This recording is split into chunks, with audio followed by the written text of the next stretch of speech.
Guys, Lucas Garvey here. This is part 5 of my Dissecting Visual Aesthetics series. I'd recommend watching part 1 of this series in which I talk about space before watching this video. Today, we're discussing the final attribute of the visuals, rhythm, what commonly referred to as composition. This is a term often seen in reference to music, but hardly ever in reference to films, or any visual medium for that matter. I'll be correlating a visual rhythm to audio rhythm to help convey this concept more. Rhythm is constituted by 3 parts: alternation, repetition, and tempo. Alternation is the key component of rhythm. There are many types of alternation, going back and forth between sound and silence, high and low pitch sounds, or loud and quiet sounds. We can hear the rhythm of footsteps because we hear the alternation of the foot hitting the ground and the following silence between each footstep. Repetition is the alternation repeating itself. We would gain no sense of repetition by a single footstep. It must be repeated for us to understand the rhythm. The tempo is the rate of alternation and repetition, the difference between walking and running. First, let's discuss the rhythm of stationary objects. Imagine a dot in the center of the screen. Then imagine a new shot with the dot closer to the bottom right corner of the screen.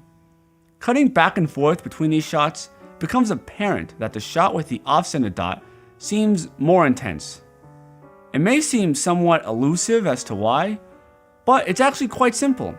If we draw a cross through each dot, we can see that the center dot creates 4 equal squares in the frame, while the off-center dot features 4 completely different sized squares. Similar to what I've stated in previous videos, the affinity of the squares in the first frame creates a less intense image, while the contrast between the sizes of the squares in the second frame makes the shot more intense.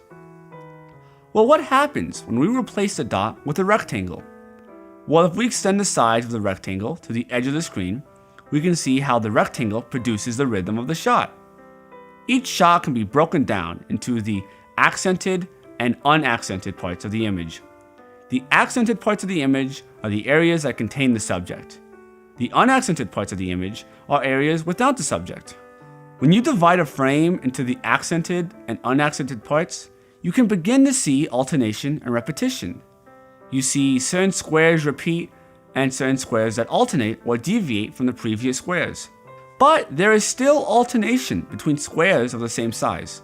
Whichever square that is accented will be the dominant shape, or beat. Similar to how a song has sound and silence, the frame is accented and unaccented. Dividing the frame has also created tempo. The viewer scans the frame and makes several instantaneous measurements, such as the distance between the subject and the frame lines, and the proportion of the divided areas. These all lend to the sense of visual rhythm. Here's an example of a slow tempo and a fast tempo. Well, what about rhythm with people as the subject? Here are some examples from popular films showing the rhythm.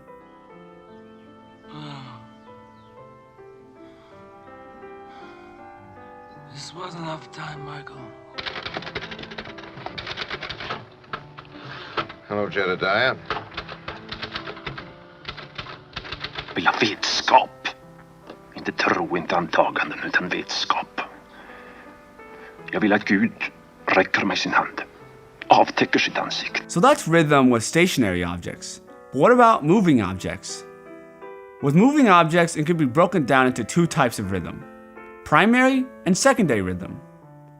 Primary rhythm can be generated in 4 ways: entering and exiting the frame, moving in front of or behind another object, moving and stopping, and changing direction. When an object enters the frame, a single visual beat is created. The object entering the frame cannot create a rhythm because a single visual beat lacks repetition, alternation, and tempo. A rhythm is only achieved when the same object leaves the frame.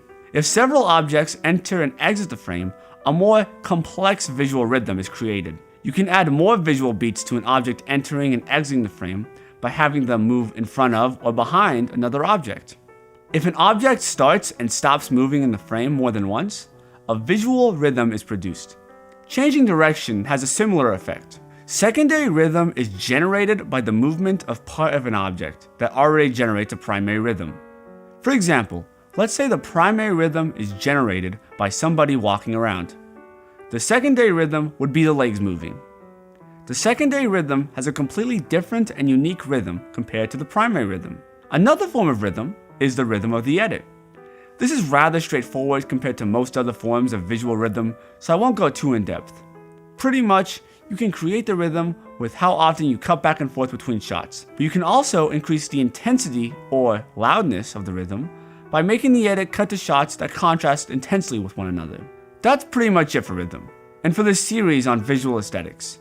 I'll be doing one last video on this subject next week, where I'll wrap it all up and discuss how it all goes together. I hope you enjoyed this video. If you did, give it a like.